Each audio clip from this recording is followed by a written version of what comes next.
finding out things and no, it brings many barriers to your job. really valuable. Even if you did that approach, So what would you do?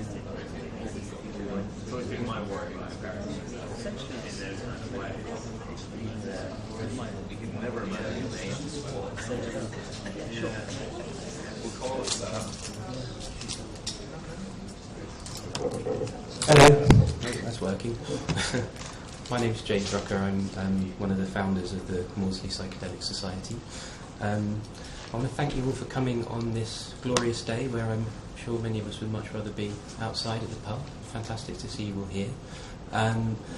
But we've got a great attraction today, which is Robin Carhart-Harris, who I've known for about 3 years now, and it's been an absolute pleasure to work with him. He is the modern-day godfather of psychedelic science in the UK, I think, and he's done some groundbreaking, fascinating work, which he's going to tell you about now. I think Robin will talk for about 45 minutes, and then we'll have questions and answers afterwards. And after that, we'll probably go to a local pub if anyone wants to join us. There are some, if you want to join the Maudsley Psychedelic Society, there are some forms at the front. Just give them to me afterwards, or just email me. And yeah, I'll now hand over to Robin. Thanks very much for coming. Thanks, James. You want to do your? Yeah, sure. Yeah. Mentioning, for some reason I've got David Nutt as Vito Corleone stuck in my head. Anyone who knows The Godfather. But I didn't have to kiss his hand when I started doing this research. Suitcase that way. Yes, as James said, thanks very much for coming, and especially given the weather. So I'll try and inject a bit of life into things and try and keep you awake, because I'm sure it's been a long day and it might be difficult otherwise to stay attentive. What I have here is a nice quote from Isaac Asimov, and I actually included this when I gave a talk not so long ago at the Karolinska, and my Swedish hosts, who James will know quite well, very nice people, but they were often reminding me or making me aware of the level of conservatism in Sweden towards drugs in general. And I was just finding that very interesting, and so as a theme I googled something like open-mindedness or something like that, quotes on open-mindedness, and I came across this beauty, which I particularly like. Your assumptions are your windows on the world. Scrub them off every once in a while, or the light won't come in. Now, I think this is relevant in the context of sort of political looking in on psychedelics generally, but also it's relevant when thinking about the psychology of the psychedelic experience, what's happening when these compounds change brain function, change the nature of the mind in the interesting way that they do. And this quote will actually become relevant again as we move through the talk. Now, it's difficult to judge what kind of audience I'd be speaking to, and so I often wonder whether I need to put in the basics, but I think probably the right thing to do is to include them, but to perhaps go over them quite briefly.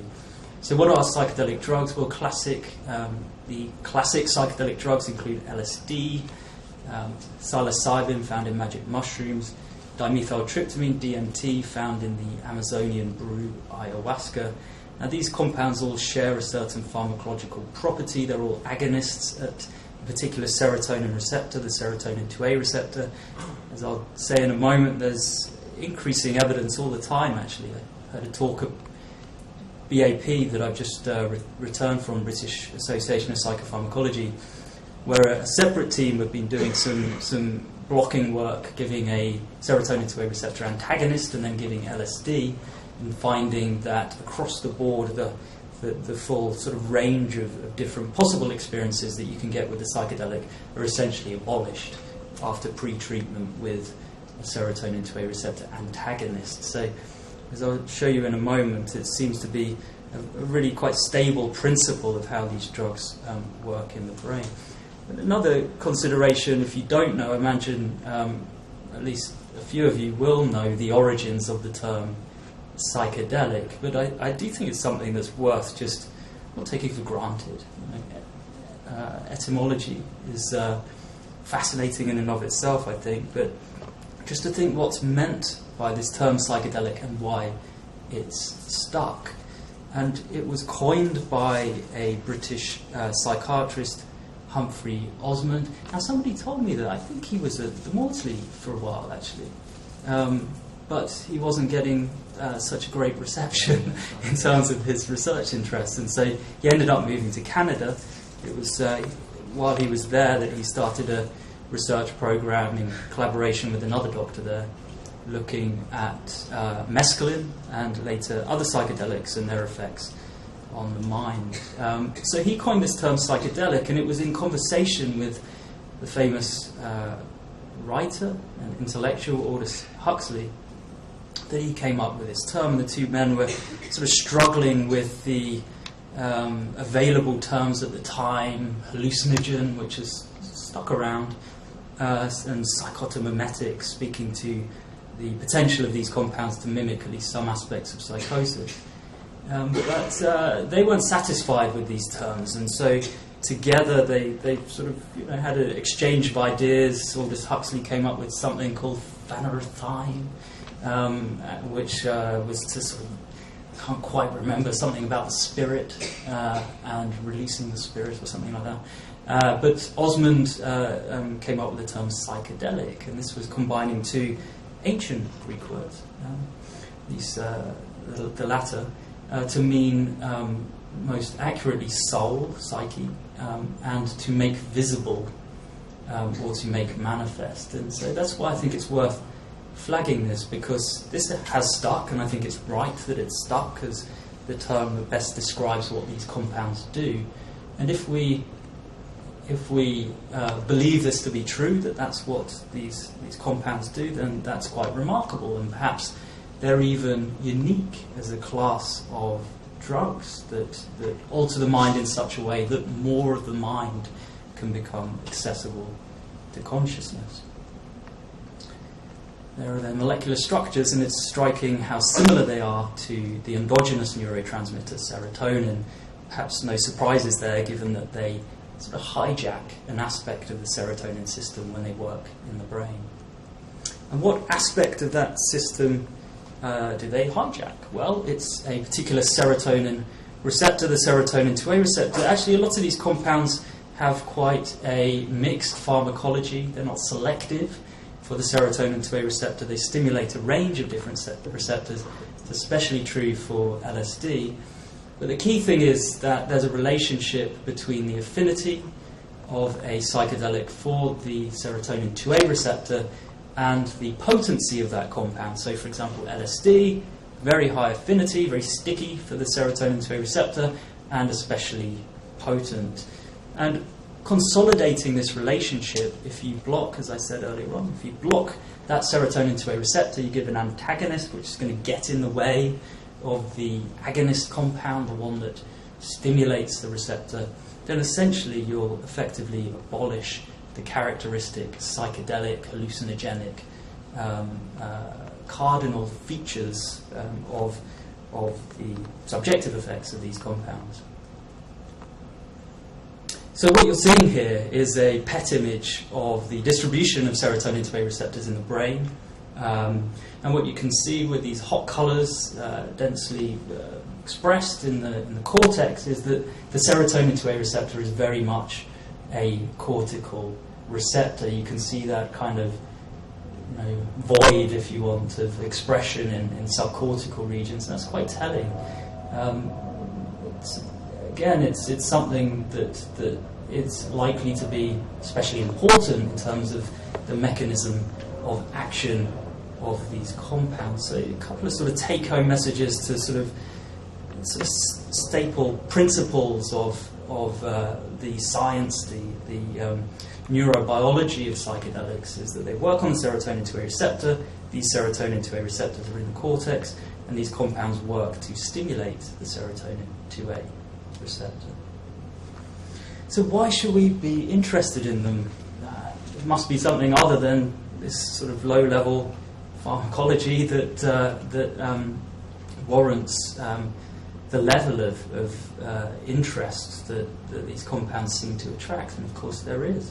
And that's been demonstrated quite nicely by some experimental work carried out by Roland Griffiths and his team at Johns Hopkins University in Baltimore. They found that giving quite a high dose of psilocybin, 30 milligrams, to individuals who've never had an experience with a psychedelic drug before, they've looked at a number of different measures, and one that was particularly interesting was an assessment of how did the experience that they had under this just one dose, single dose of psilocybin, compare in relation to other experiences that they had in their lives. And what they found was that some 2/3 of the sample would rank their experience with psilocybin as being among the top 5 most meaningful, most personally meaningful experiences of the whole of their lives. And this wasn't just something that they said, in the days following, next week or whatever. It was something that they actually maintained over a year on from the experience. What was also striking was that many of the volunteers met standard criteria for a mystical type experience. So these are criteria based on anthropological work, I suppose, looking at mystical, spiritual type experiences occurring in the context of different religions and religious practices, so outside of the context of drugs.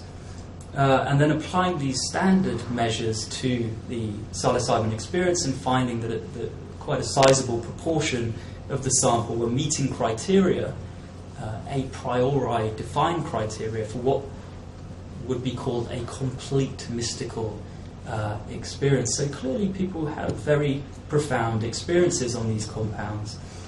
And really that's why I think, at least on one level, perhaps on a fundamental level, they're important for science to study. If you can modulate consciousness in a marked and novel way, then that suggests that we have a powerful scientific tool here that perhaps we could utilize and exploit. And another reason why these compounds are interesting and of value is that they seem to have some significant therapeutic potential, as I'll talk about more as we go through. So a number of studies now in the modern era of research with psychedelics have endorsed this view. And so a team have looked at obsessive-compulsive disorder, finding improvements in a small sample size, 2006. Recently, we've looked in treatment-resistant depression and seen improvements. Another team have found improvements with ayahuasca in recurring depression. Now, a growing number of teams are finding positive results in end-of-life distress, so anxiety and depression in people with a terminal diagnosis. A couple of these studies are in review, and they're likely to have quite a bit of a splash when they're published, and that's likely to be quite soon, actually. So look out for those. Stephen Ross from NYU and Roland Griffiths at Johns Hopkins. Another team, actually they move now to NYU, where Stephen Ross is, but they've looked at alcohol dependence, finding improvements in reductions in drinking behaviour 6 months on from just 2 experiences with psilocybin, and a remarkable finding in smoking addiction by one of Roland's protégés, Matthew Johnson. He's found that 80% of individuals treated with just 2 experiences with psilocybin showed abstinence, 80% abstinence rates 6 months on from these 2 treatment sessions. So really quite remarkable outcomes in the context of standard treatments. So it's promising. Now I included this, some of these slides are sort of a vestige of the talk that I gave in Karolinska, and so I thought, well, especially for that audience, people no doubt will ask about potential side effects and risks after the talk, so why not address them head on? And so I'll just briefly talk about them now. some limitations, some considerations include such things as the potential of these compounds to have a negative impact on mental health. Now that has some work that is relevant to that has been done again by the Hopkins team, looking at a population study, looking at a cross-section of the American population, some 200,000 people, and looking at the relationship between past psychedelic use and these outcomes, psychological distress and suicidality. And what might be surprising for some people is that there was actually a relationship such that those who had previous experience with psychedelic drugs actually had lower rates of psychological distress and suicidality. Now, this rule, of course, well, I say of course, didn't stand for other drugs. And I think that's interesting that we may have an exception here in terms of compounds that are considered drugs of potential misuse or abuse, that actually they may be used in a different way. They're not used in a sort of rewarding way. David Nutt sort of said recently that we should challenge even this word of recreational use of psychedelics, because when they're used outside of the context of research, they're not really used for recreation, at least by many people. They're more used for self-medication, self-exploration, and so they do seem to be this interesting anomaly in the context of drugs of potential misuse. These other sort of spectres that hang over psychedelics in general include flashbacks, which there seems to be little evidence for. One theory is that it's part of the interesting psychological effects of these compounds, that they can sort of lift things to the surface that perhaps have been buried, perhaps repressed. And so the flashbacks that are described with psychedelics may be akin in a way to PTSD-like flashbacks. And I think there's good reason to take that theory seriously. Perhaps a more common and realistic side of this flashback idea is something called hallucinogen persisting perceptual disorder, which is the idea that after the experience one can see sort of residual changes in the visual sensorium. So, for example, trailing effects, or looking at solid objects and seeing motion in hallucinated motion. This is something which is not inconsiderable in terms of its prevalence. We've run a questionnaire looking at this, so it does happen. I think the rates are around sort of 5-10% actually. But what's telling is that it's rare for people to describe this effect as distressing, and it's also something that seems to attenuate in time, at least anecdotally. And what's important to emphasise as well is we've run a number of dosing sessions, likely over 100 now, I think, in the research that we've done over the last few years, and never seen any significant cases of HPPD. Prolonged negative psychological reactions are rare, so meta-analyses looking at research that's been done and occurrence of things like prolonged psychotic responses to these compounds have shown that again, the prevalence is actually very low. In the Cohen study, it was no higher than what you would see with a placebo. I think there was one case actually, and it ended up being someone who had a sibling who actually had a diagnosis of schizophrenia and would have been screened out according to today's criteria. Also anxiety dysphoria, so-called bad trips, which is another sort of term that some people are questioning and challenging whether it's even sort of meaningful. Perhaps a better term is a challenging experience. That's how we treat them in terms of our clinical research with psilocybin. But nevertheless, prevalence is quite high, but it's important perhaps not to treat them as something that is without value.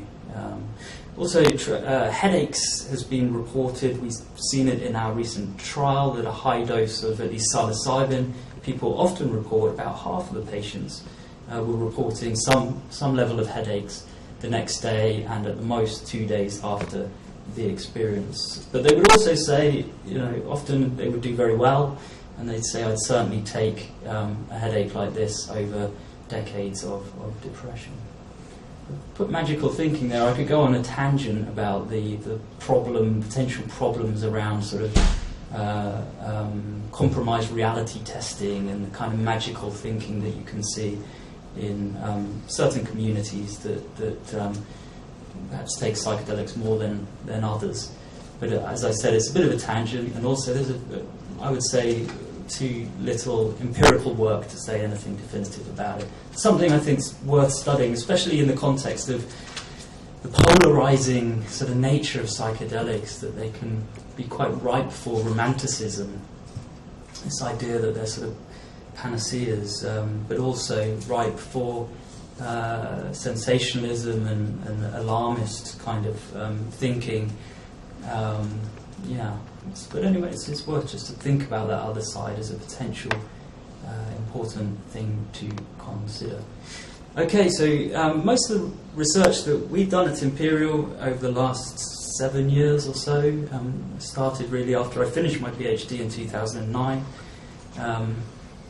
Got to get cracking with some brain imaging work with psilocybin initially. We ran 3 studies with psilocybin, one measuring brain blood flow, another using the classic bowl signal of fMRI, which gives you a more dynamic signal, allows you to look at things like brain network properties. MEG, which is a lot like EEG, just to put things broadly, being able to look at different rhythms, different oscillatory properties of the brain. Also, MDMA fMRI study I won't talk about today, and most recently some quite comprehensive brain imaging work with LSD using a multimodal brain imaging approach. Now, I could easily get into the sort of details of that work, and I sort of think, especially on an evening like tonight, that might not be what you're most after. But I will talk about it, but I think I try not to go into too much depth.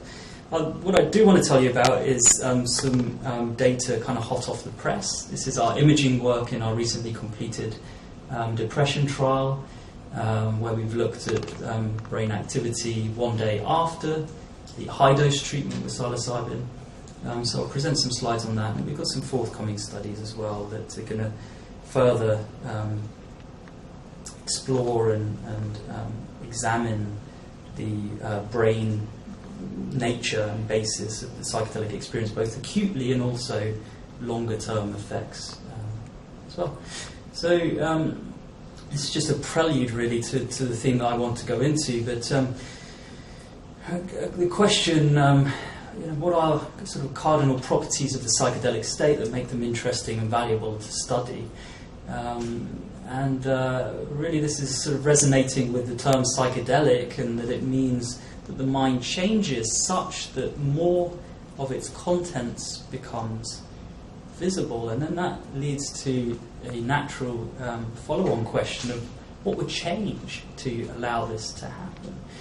And something as an idea, really, I'd like to submit, and this should fit with what I'll say subsequently, is that it's our assuredness, it's our confidence about the way the world is, and the way we are, perhaps. Our assuredness, our self-assuredness.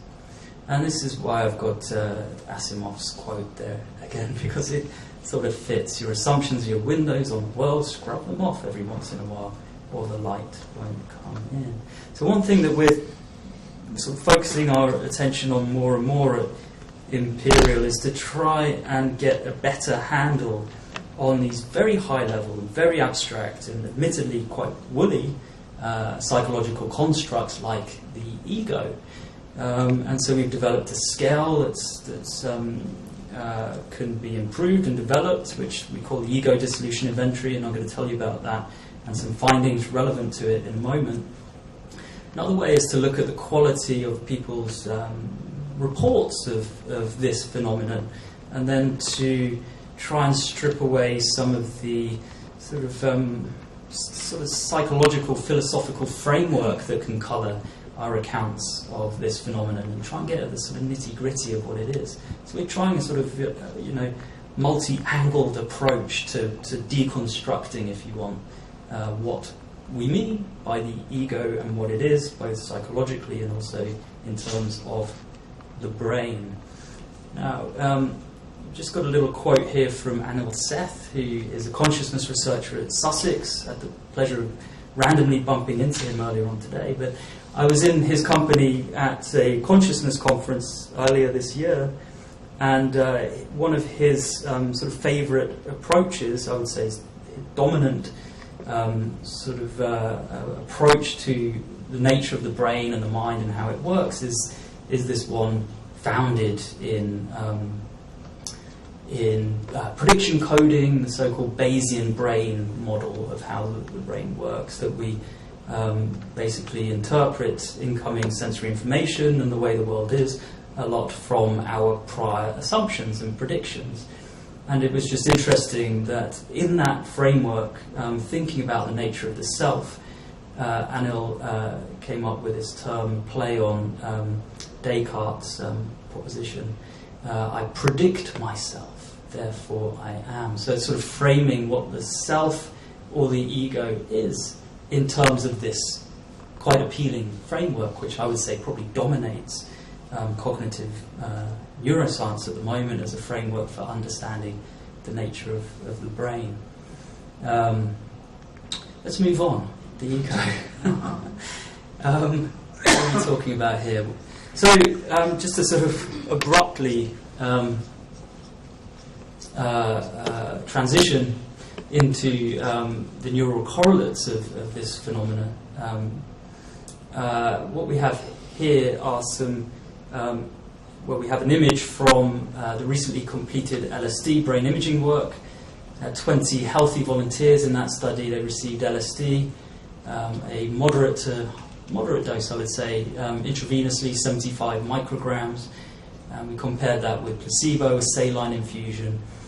The volunteers were scanned twice, 14 days apart, in a counterbalanced order. What we ran here, the analysis, is looking at the parahippocampus and essentially how it talks to the rest of the brain. So for those in the know, this is resting state functional connectivity. For those who aren't in the know about this, it's basically looking at the communication profile of a particular region in the brain. So how does this region talk to the rest of the brain, and how does that change in different states? So under LSD versus the baseline state of placebo. What we found was something which kind of fitted what we'd seen previously. It also fits with some other teams' work, which is this interesting disconnect between the parahippocampus and a region posterior to it, which normally has quite strong, firm communication. There's a strong communication link or coupling between these two regions ordinarily. And the relationship, the nature of that coupling, what it relates to, are some particularly interesting psychological functions, including such things as mental imagery, mental construction. The proximal region has been referred to as the mind's eye. And so perhaps one way to think of it is that sort of space in our minds where we can entertain and imagine whatever we imagine. So it's a sort of imagination circuit, perhaps. And it's also implicated in a network, a system which is arguably the strongest candidate, I think it's fair to say, for the substrate, the neural substrate of our sense of self, our sense of ego, or our sense of personality.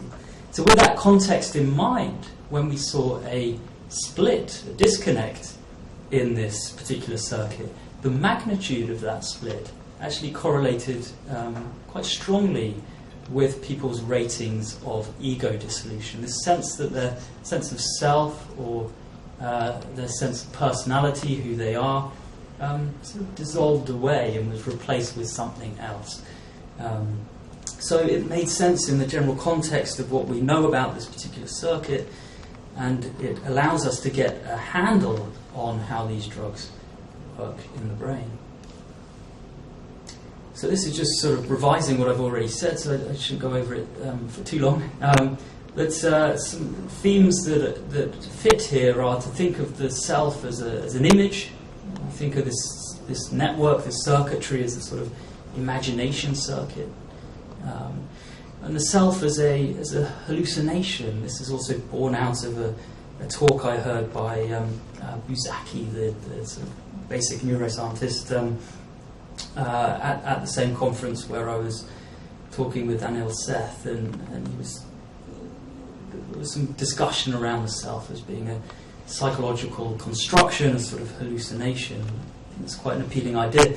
Another idea which has appeal, which fits with this Bayesian model, is to think of the self as a subjective constancy in the same way that we have perceptual constancies, a little bit like this. Our ability to see through the detail to get the larger gestalt is quite telling, and it's something that our brains are very adept at doing, and it's quite telling. And so it's interesting to think of the self, the ego, and it's also quite profound, I think, to sort of meditate on that you can think of who you are and who you think you are similarly as a kind of gestalt, a sort of subjective constancy. Moving on, about some empirical work, this scale that we developed called the Ego Dissolution Inventory, we had 8 items which relate, in our view, to the experience of ego dissolution, and another 8 items that we thought related to perhaps the inverse of that, an increase in self-assuredness, an increase in self-confidence, a feeling of being sort of inflated. And so we explored this then in the context of different drugs. And because we had people completing a questionnaire, and of course the key consideration there is time, and you don't want to be asking people to use up too much of their time when doing this questionnaire. So we constrained things to 3 drugs: psychedelics, because that was our primary interest; cocaine, because we had a prior hypothesis that it might show a different relationship to ego dissolution, perhaps an inverse one, and that's what we found; and also alcohol, because it's such a widely used compound, so an interesting control. Now what you're seeing here is the relationship between a typical experience with each of these drugs. And we asked individuals to give us the dose of that drug that they'd taken, and then to give us a score on a 0 to 100 scale of the level of ego dissolution that they experienced. And we saw this positive relationship between ego dissolution scores and the dose of LSD, or an LSD equivalent dose that they took of the psychedelic. That's the blue line that you can see in that first chart. And then in the middle one with cocaine, what we have in red is these ego inflation scores. So those items that we felt were sort of the inverse of the ego dissolution items. So things like, I felt more important or special than others. And we saw a dose-related relationship between the cocaine dose and ratings on this ego inflation factor. We didn't see a clear relationship between the amount of alcohol used and either of these particular factors. So it's interesting to think about this construct and how it relates to different drugs and their different phenomenologies. And something else that we did was to look at the relationship between our work in progress, this ego dissolution inventory, and ratings on the standard measure of mystical experiences. And just to say that we found a strong positive relationship between people's ratings of mystical experience, and particularly a certain factor within this mystical experience questionnaire, and it's one that's referred to as a mystical factor, but when you look at the items, they speak to what has been referred to as the unitive experience. So that's a sense of oneness, a sense of connection to things broader than yourself as an individual, a sense of the boundaries between the self and the other, and just generally the outside world, dissolving away. And so it's interesting, and I think it's a useful way to help communicate to people what is meant by ego dissolution. Because as much as we can think of it as an aspect of consciousness, perhaps, that is compromised and reduces under psychedelics, we can think of what replaces it. And so this relationship speaks to that, is therefore quite interesting, I think. Some other neural correlates that we've seen relating to ego dissolution include drops in alpha power. It's worth knowing that the alpha rhythm is particularly prominent in humans relative to other animals, and it also becomes more pronounced as we mature. So these things suggest that it's a rhythm that is perhaps characteristic of our at least cognitive capacity. And so to see a relationship between the magnitude of the collapse, if you want, reductions in alpha and ratings of ego dissolution does make quite a bit of sense. Another thing is that we found this effect both with psilocybin and also LSD. Now, some themes, I can summarise this slide because it's a little dense and complicated, but two sort of key emergent themes that we've seen from our work with psilocybin and now with LSD, and relating it to other work, for example, work with ayahuasca. These two principles I could summarise as disintegration, the loss or the compromising the integrity of normally well-formed and integrated brain networks or systems, so a disintegration effect that you see with psychedelics. And also what seems to go hand in hand with that is a decrease in the normal segregation that you see in the brain, so different systems being differentiated from each other, which ordinarily allows the mind, allows the brain to perform discrete functions with some precision and specialization. So you can think of systems that sort of increase in specialization in the brain that happens ordinarily when we develop, and how this can be compromised with psychedelics, such that the brain is behaving in a more sort of unified, globally integrated way. And what was telling when we looked at this measure with LSD was that this increase in global integrity correlated with our volunteers' ratings of ego dissolution. So if you think of the flip side of ego dissolution as being a sense of oneness,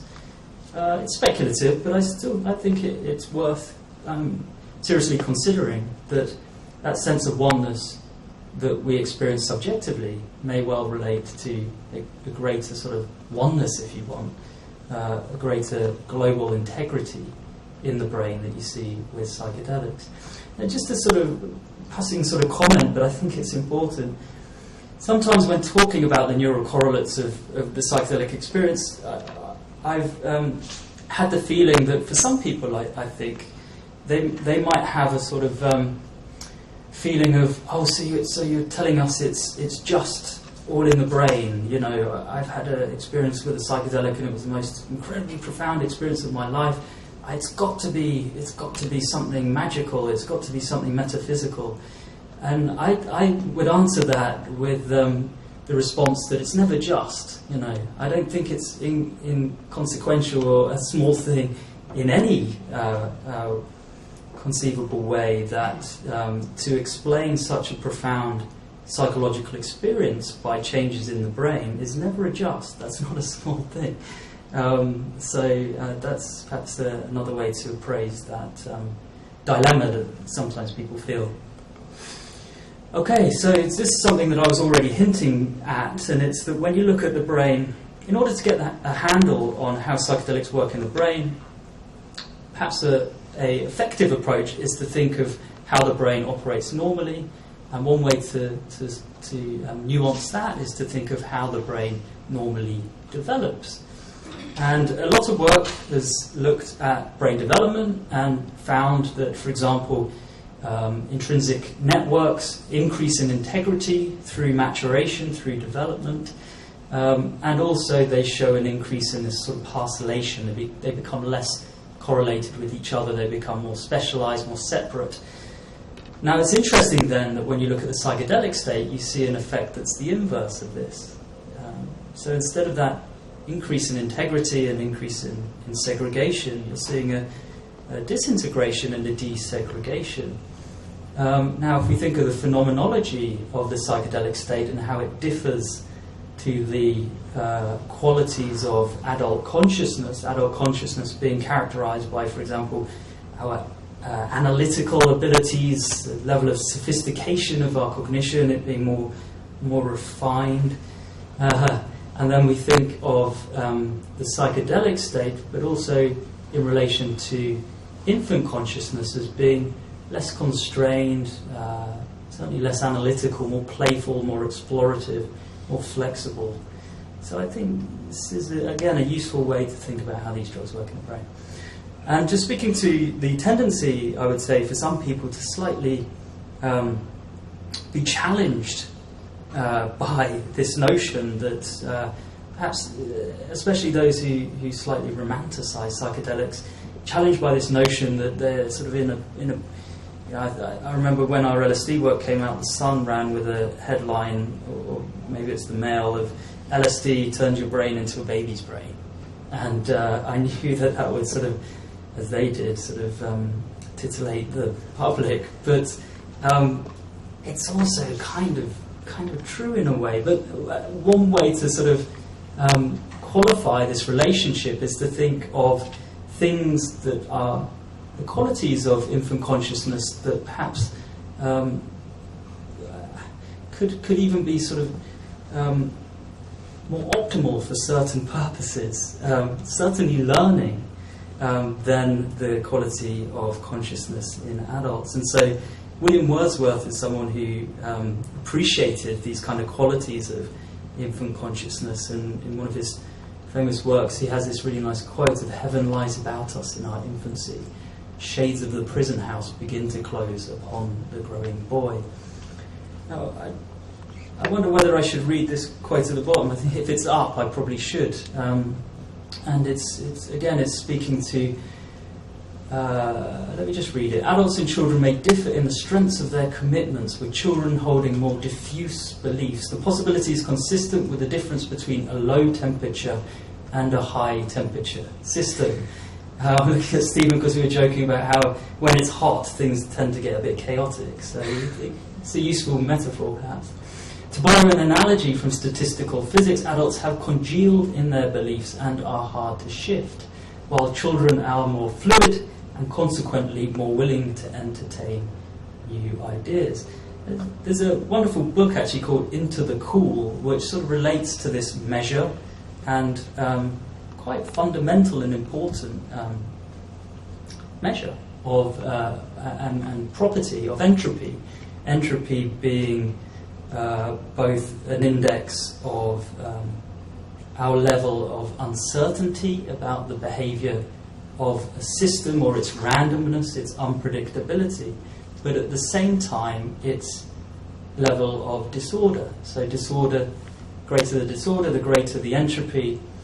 Now, this has also been a measure that's been applied in information theory, and in that context it is more framed as a measure of uncertainty. And this sort of relates again to that Bayesian brain model and the work of people like Carl Friston, where you can think of the brain as sort of congealing as it develops, we become more confident in our predictions, a greater order, there's greater complexity and order in that complexity in our cognition, in our consciousness. But then you can alter that axis with psychedelics such that the mind becomes disordered, and with that, critically, and of course the brain becomes less ordered, more chaotic if you want, less predictable. And then in that state, what's telling is that we also lose our normal assuredness, our confidence about the way the world is. And in that state, we experience a kind of uncertainty.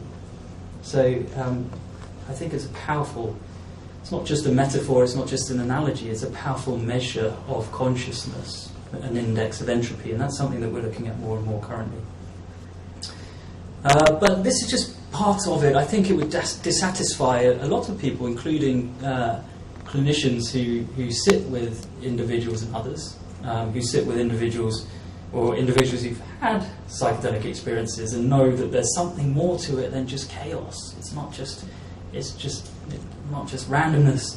There's meaning there, and I think, and I actually believe that that's true. So a key challenge really for us going forward and for psychedelic scientists going forward is to try and capture that order amongst the disorder.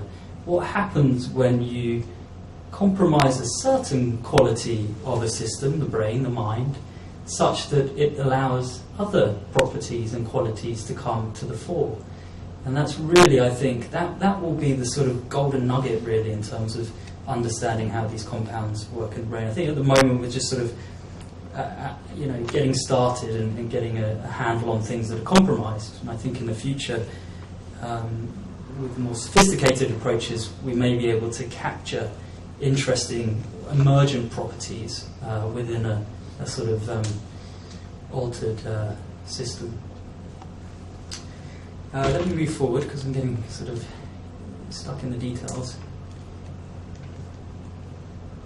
There we go. So this is a sort of prelude to our work looking at psilocybin in depression. Some imaging work looking at the acute state with psilocybin, which harmonised quite nicely with the literature on depression. So we saw reductions in blood flow in a region that's quite reliably has been found to be hyperactive in depression.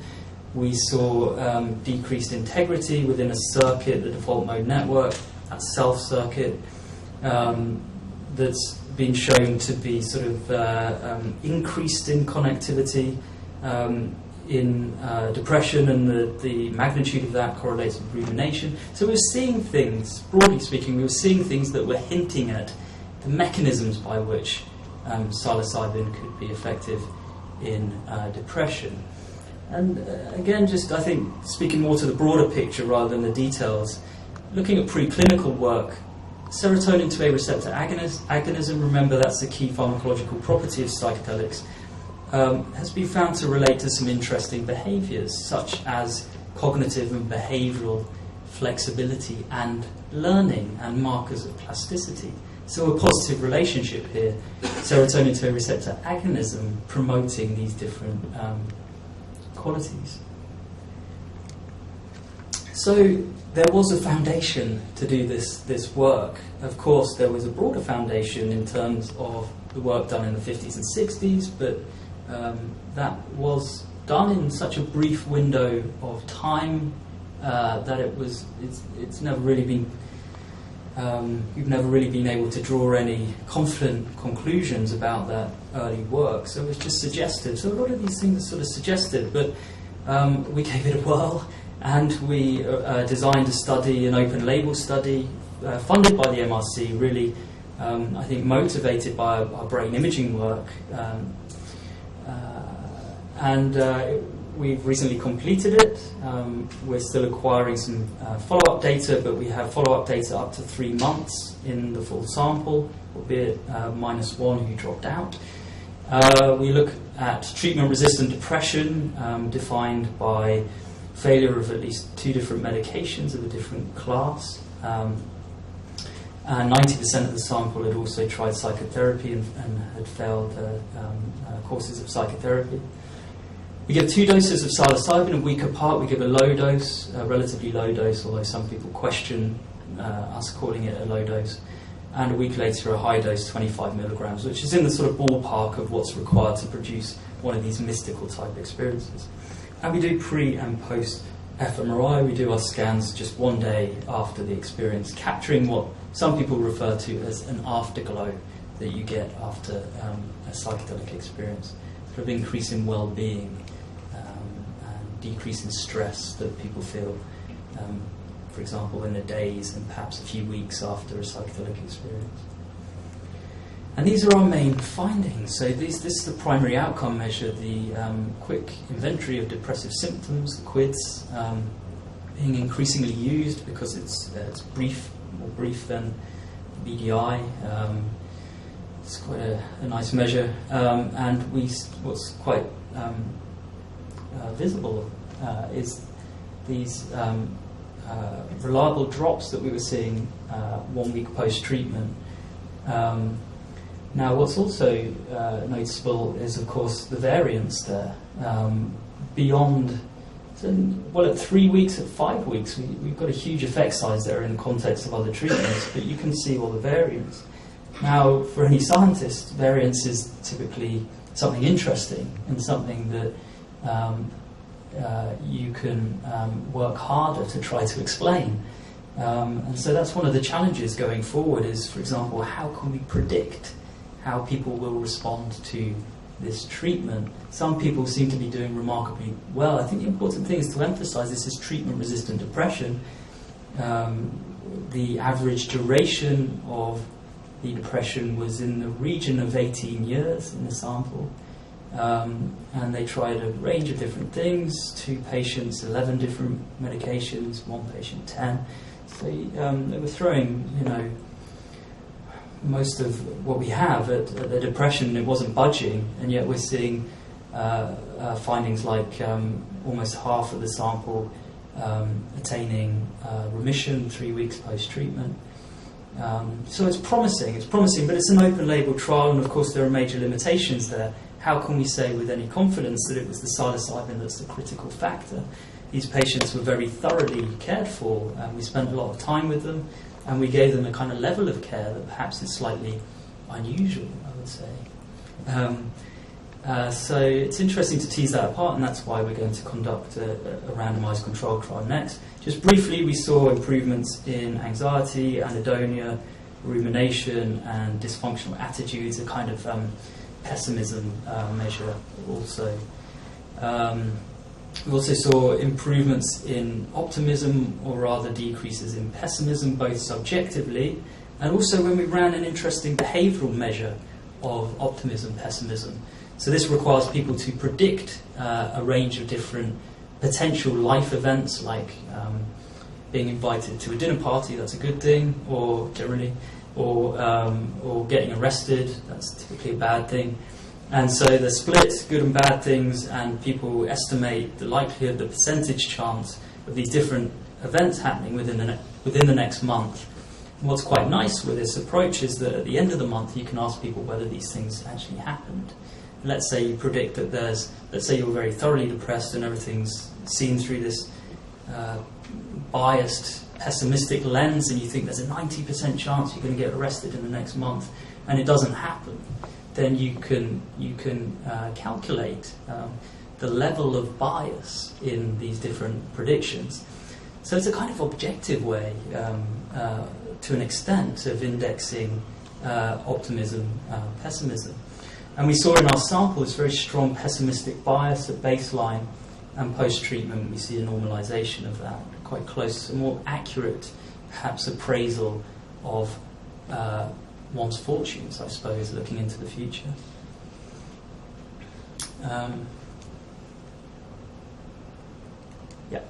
We also saw change in personality. People have shown that in healthy volunteers. We're seeing some of these effects may be normalization rather than sort of increases above the sort of normative values. So, for example, conscientiousness, sort of orderly behaviours being compromised in depression, perhaps a normalisation of that post-treatment, certainly a normalisation of levels of neuroticism, extroversion, and openness to experience. No change in agreeableness. Something worth further studying, personality changes as well. So just to sort of conclude my talk now, I'm going to tell you about our findings from our recent depression trial and the brain imaging, the main brain imaging findings in that. So what we're looking at here are the blood flow measures, and I'm only showing the contrast, so I'm not showing the sort of global blood flow in the different conditions. If I was to, you would see, lots of perfusion in essentially the whole of the brain in both states, and it would be quite hard to visibly tell apart these different states. But when you run the contrast and you look at whether there are any increases or decreases in blood flow post-treatment, we saw that there were decreases in blood flow.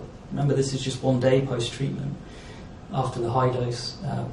What was quite interesting, of course, they're in some curious regions. There were some decreases in the auditory cortex. I'm not sure quite how to interpret that, but it was interesting to see decreases in the amygdala. You can see the left amygdala there. Anyway, do you know where the amygdala is? Here, decrease in blood flow there. And what was further interesting was when we plotted the changes in amygdala blood flow post-treatment with changes in depressive scores, we saw a relationship in what would be the predicted direction, which is the greater the reduction in amygdala blood flow, the greater the reductions in depressive symptoms on the day that we did the scan. So it fits with other literature. Something else that also fits, but I had to sort of more immerse myself in the literature to realise that it does.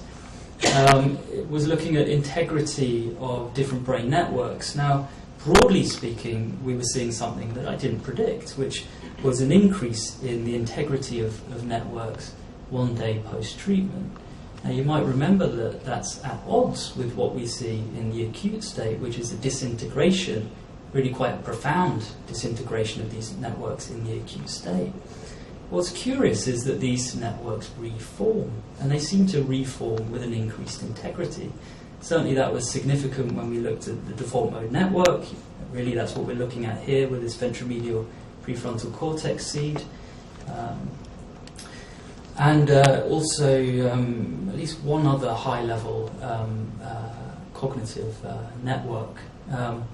So when I saw this, I thought, oh gosh, this isn't what I predicted. What does it mean? And then around about that time, I was sent a paper to review on brain imaging and ECT, and it was describing increases in network integrity post-treatment. And I thought, well, that's neat. That fits what we found. And then I looked into the papers that were cited in that paper, and I found that it is quite a consistent finding with different treatments, effective treatments. You'll see an increase in the integrity of these networks. So one way that we can think of what's going on here is a kind of reset analogy. So you have a network, you have the brain falling into a pathological configuration, pathological quality of functioning and activity. And then you create a sort of chaos, if you want, a kind of storm in the acute state where the integrity of these networks is compromised. They sort of show a kind of chaotic, unpredictable quality of activity. And then what's important and I think reassuring is that they settle back. They reset into their into at least a recognizable configuration, and perhaps they're returning to a healthy configuration. Now that's not just wild extrapolation seen through biased eyes, it also relates to the outcomes.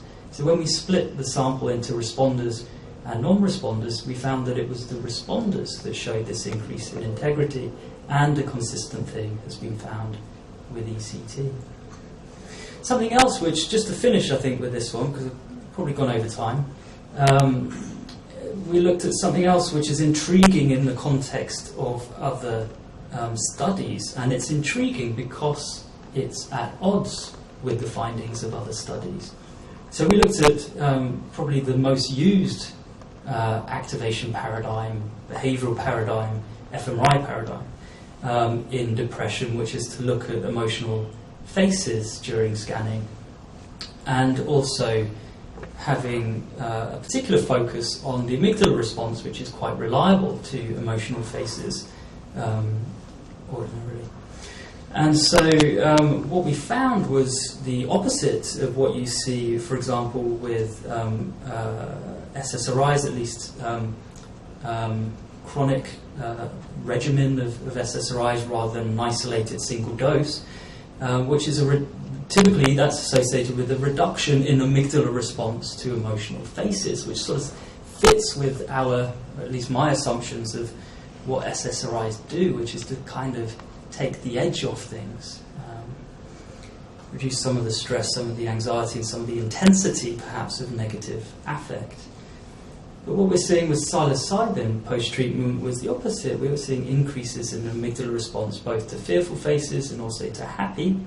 And when we did quite a classic contrast of fearful versus neutral, we found that increases in amygdala responses were only being seen, or rather were being seen significantly more in the remitters versus the non-remitters. So again, it's an effect that's at odds. It's the opposite of what you see with SSRIs.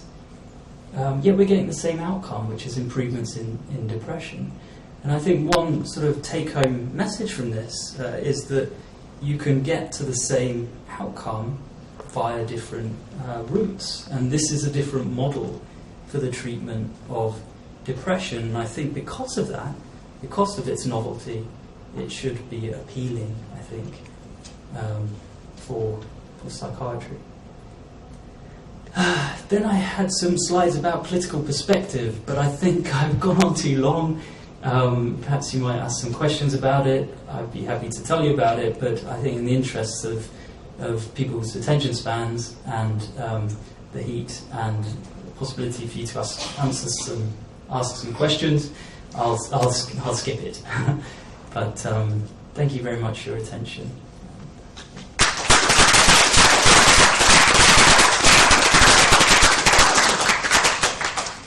Thanks, Robin. That was fantastic. Has anyone got any questions? I'm sure you do. This chap at the front, your hand went up first. Thank you. I was just wondering, in your scans, whether you noticed under the influence of psychedelics there's a difference in activity in the left and the right hemispheres of the brain. That's a good question. It comes up quite a lot, and it is, a way of thinking about the brain that people seem to like, these hemispheric differences. I would say, broadly speaking, there's it's easy to get sucked into that way of viewing brain function, and it may be slightly over simplistic, but there are some interesting things there. We did look at lateralization in a particular analysis, and we saw, what did we see? I think we saw, I think there was increased crosstalk between the hemispheres. But anyway, there was something that related actually to a particular measure of ego dissolution. It's not the one that we're going with now. I don't think it's as good, but and a hemispheric effect. I sort of feel like before saying anything further on it, I should be clearer about the details of it. Generally speaking, I would say not really, and there's a tendency for a sort of inference error in sort of reading too much into seeing a lateralized effect. The thing is, the reason being that it's very easy to see that because you have two hemispheres, so you have low degrees of freedom. So it's easy to see that and then think it's salient, think it's important. But having said that, you have to qualify that by saying that there are some relationships in the literature that do suggest lateralization of certain functions. You can't really deny that. But I would just say there's nothing really, unless I'm missing something, that sort of screams lateralization in the results, albeit there is that finding I need to look up.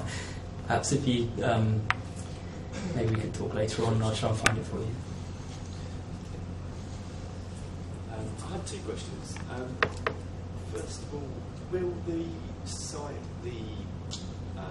psychoactive substances bill make it more difficult for further research into psychedelics?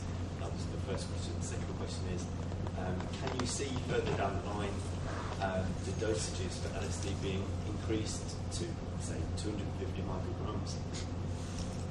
So the bill, will it make it harder? I would say it will make it no harder because it doesn't affect psychedelics because they're already Class A and Schedule 1, so they're already in the worst bracket possible. It makes it harder to do work with other compounds that previously we could do work with more freely, and now we can't, which is, so it does hinder, does impact on research, it's true. It doesn't affect classic psychedelics, but it's already hard enough. It's already hard enough, and the other one, sorry, remind me, I've got to tell you. So you were using sort of dosages around 25 micrograms, and whereas like in sort of past studies, say like Leo's F would use a lot higher dosages, say 250 micrograms at the base, and then maybe 400 micrograms, where patients sort of reported a more noticeable change throughout a longer period of time. Will it be possible, sort of further down the line, maybe a few years perhaps, to get the sort of permissions to increase the doses from 25 up a bit? Yeah, I think it'll be possible. It's worth thinking whether it's worth it and whether it's wise to. We're increasing from 25 milligrams in the pilot study for depression to 30, but that's done consulting with a particular old head from the Hopkins team, Bill Richards, who did work in the 50s and 60s and has been involved in the Hopkins research since the sort of Renaissance, if you want. So I sort of respect his opinion as much as anyone else's. So I feel safe with 30 milligrams. I think one thing that's important to say is that we tend to do things incrementally, and we often run a pilot study before a full study, as we did in depression. You know, it's an open label feasibility study. We had some flexibility around the dosing and such like. So, and it allows you to find your feet. And one of the dangers is that people get carried away and start doing the science in a more risky way. And I'm not convinced that there's a strong reason to go up into sort of silly doses. 30 milligrams is a huge dose. I mean, people can. I mean, this is a dose that people are reporting it being among the top 5 most meaningful experiences of their lives. So why go any higher? It's benefit-risk ratio.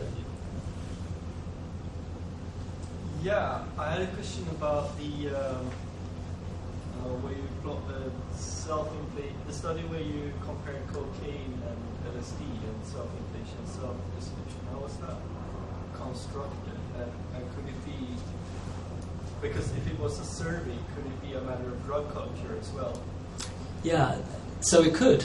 It absolutely could. So those kind of relationships, you don't know the direction of the causality, it's just a correlation.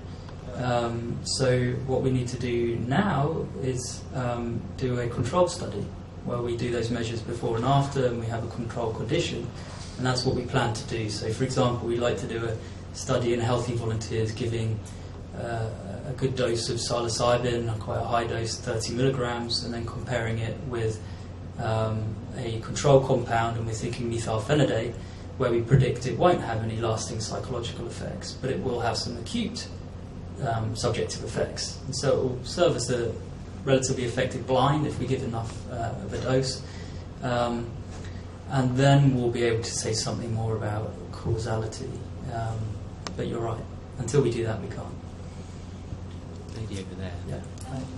Just going right back to the side effects that you talked about at the beginning, and for many of them they seem quite small, sort of, low evidence, and for the common side effects, which you said, sort of anxiety and paranoid type experiences, I wondered if you could go into more detail about why you suggest those are valuable. Okay, yeah, that's a very good things question. like being used for therapeutic purposes. Yeah. It is a good question because, I mean, what you see when people are under the influence of these compounds, particularly in a reflective, when the conditions are such that you're promoting itinerant thinking, sort of spontaneous, freewheeling thought. You're not necessarily saying, "Oh, I think you should reflect right now," but you're allowing the freedom for the mind to go wherever it goes spontaneously. And so typically the conditions are people lie in the treatment room with eye shades on and listen to music. And when they do so, quite often they go to quite dark places. But often those places Well, I would say invariably they have a meaning, a significance. It might be a personal meaning. It might be that this demon that they come across has a personal significance that's relatively obvious. Or it may be that they're experiencing something which is more collective, in a kind of Jungian sense, that's sort of archetypal. But I would say, and the way we treat this matter is in the classic way, which is to say, if a monster sort of arises, then you go to it, you explore it, you look it in the eye, and that's very much how we've been mentored in terms of how to approach these sessions, and I do think it's the right way. So, and it's a way of sort of describing things that people can be sort of haunted by their demons in a way, and they have to face their demons. So if this experience, these challenging experiences can be of value, it's really around that.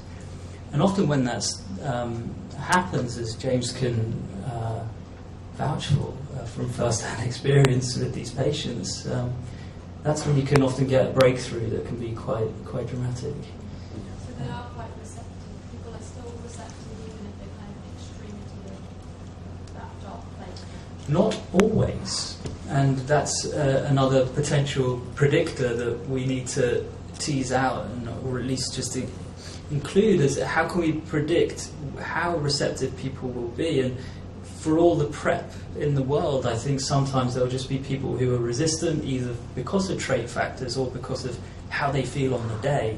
Maybe something's happened in their life and they just can't put it to one side, and so their experience goes into this negative space. Maybe it's a kind of, the experience is more like an ordeal than something transcendent. I think we use phrases like "there's no such thing as a bad trip" as again, it's a kind of schooling, it's sort of way of thinking about these experiences and how to approach them. But I think it's the most sort of wholesome way of doing it. I suppose it sort of brings into context the support that's given during the experience, because whatever the experience is, it's about what you make it into, what you make of it, and what you take from it. So to that extent, negative experiences can become positive, and can become profoundly positive if you can truly understand the root of where they've come from. And the drug itself is not physiologically dangerous, so there is no danger there. So it's then about exploring where the danger comes from. Where does the anxiety, the paranoia come from? What is the monster in the room? What is the thing that is not actually a thing? It's something in your head. And that's kind of the beauty of it. But it's also the danger of it as well, because encompassed within that is everyone's individual reactions. And as Robin says, if they're having a bad day, it might not be the right day for a psychedelic experience, but very hard to tell beforehand, and that is one of the problems from my point of view as a clinician with taking this forward. Yeah, just to have that flexibility that you can't really have when you're doing research. Who was next? Paul. I wonder if you've been able to get any insights on whether there might be different effects in individuals who typically take drugs. Because it's sort of self-selecting. They might be more friendly that way anyway, or they might be more able to be resilient to the negative effects compared to those who haven't taken drugs before, or it's the first time they've taken drugs. No, it's a good one, and it's something that often comes up, and it's something that I haven't looked into enough. In terms of the literature, it doesn't seem to be a reliable predictor of how people will experience the drug effects. You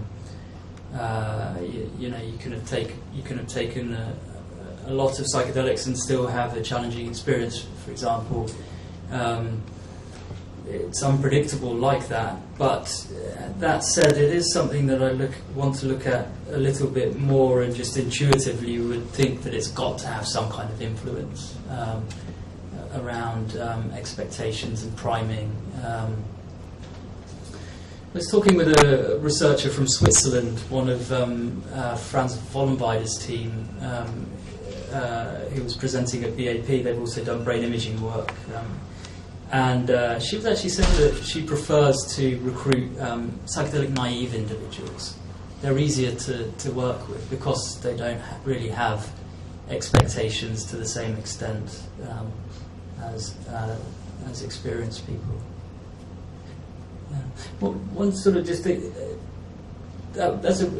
question about challenging experiences is it's not a simple one, because there is a relationship we found between the sort of euphoria, if you want, of the acute experience and how well they do clinically. We found that in the depression trial. So there's a factor within this altered states of consciousness questionnaire which is referred to as bliss. So you can infer what the items are like, felt a profound sense of bliss and that kind of thing. And so the higher people scored on that, the better they did 3 months on after taking part in this study.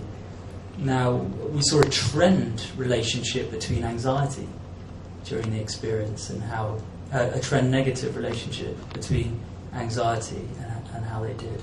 So although I say, I think it's right to think of these experiences as psychologically meaningful and of value, it's not necessarily what you want in terms of the experience. And so a lot of thinking needs to go into now, I think, how to navigate those challenging experiences. And perhaps there's also a bit of work by the Hopkins team that suggests that the longer the duration of anxiety and perhaps dysphoria, the worse people will fare.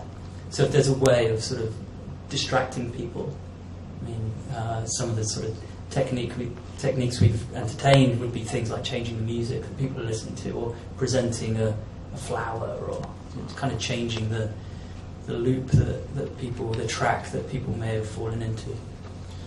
Okay, we'll have a couple more. Chap in the white shirt. Is there a concern that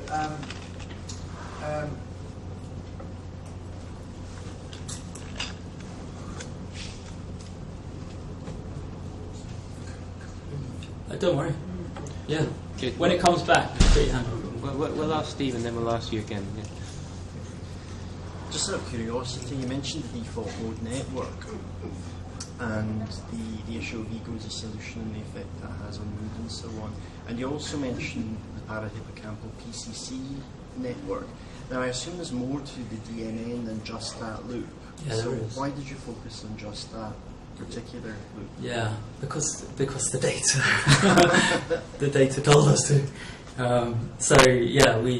We ran the parahippocampal seed analysis, and it was the PCC that was implicated that popped out, and that the PCC, you can see it there with lots of expression of 2A, but granted the MeO-PFC does too, but we found a number of our findings sort of implicate the posterior cingulate, like I think most tellingly perhaps, where are we?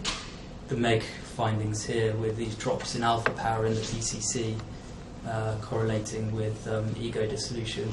Then when we put in ego dissolution as a regressor in the LSD MEG analyses and found that the drops in alpha related to ego dissolution when we ran the analysis that way.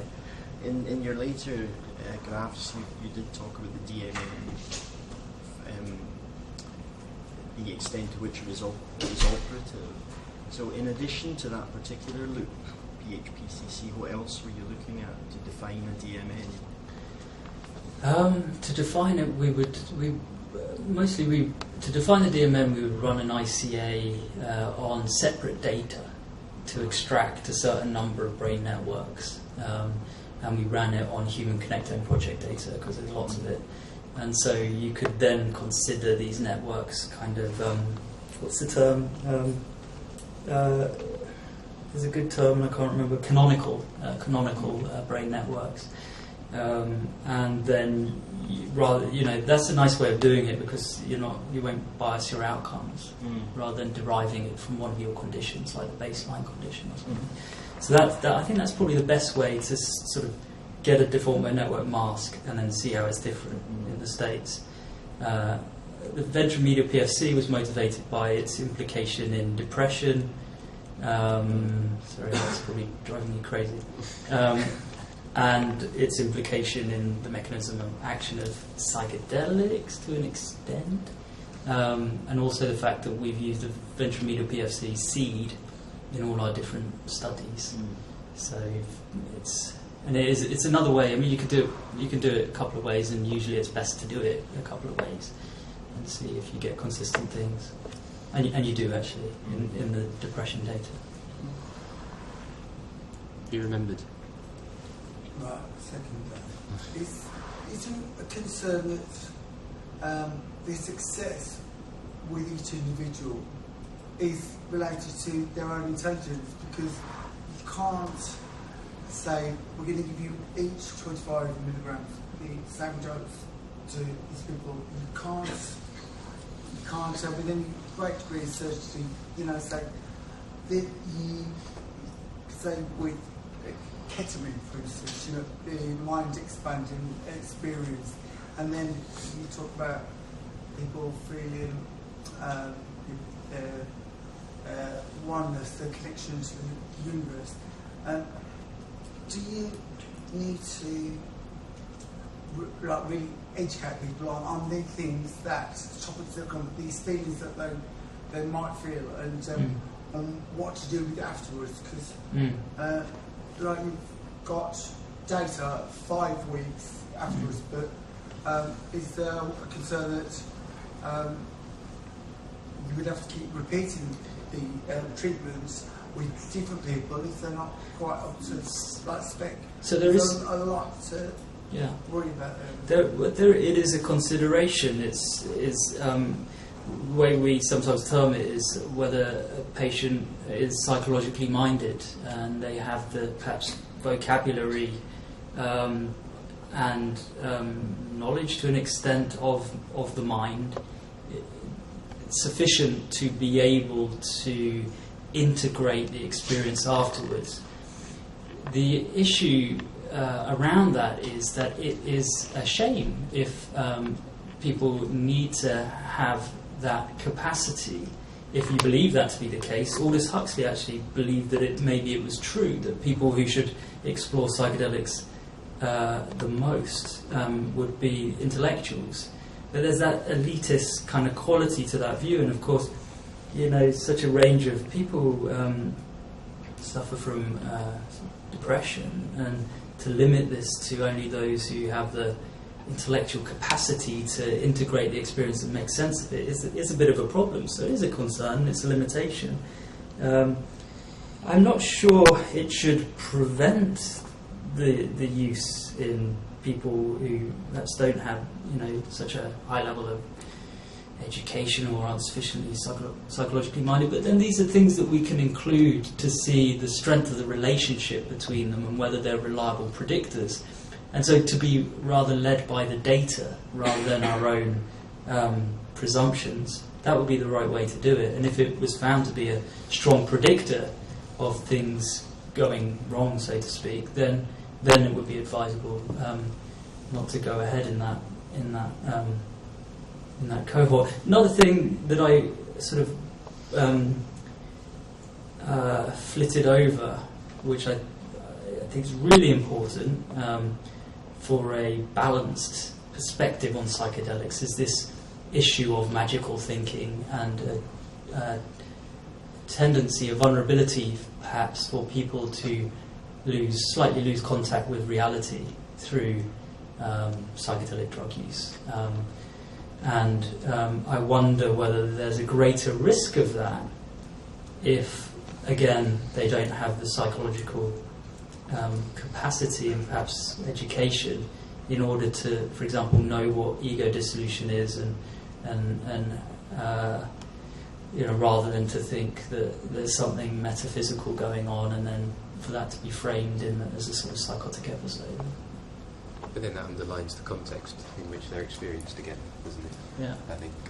Yeah. Thank you very much for coming. Ollie had one. Oh, did he? Yeah. Well, he can ask you later. One thing that I didn't do, which is it's terrible, is to acknowledge people like David Nutt, who's Cornerstone, MRC for funding the depression work, Beckley Foundation for funding virtually everything else, and the broader team, some of whom are here. So yeah, big thanks to them. Yeah, well, thank you for coming, and please give Robin a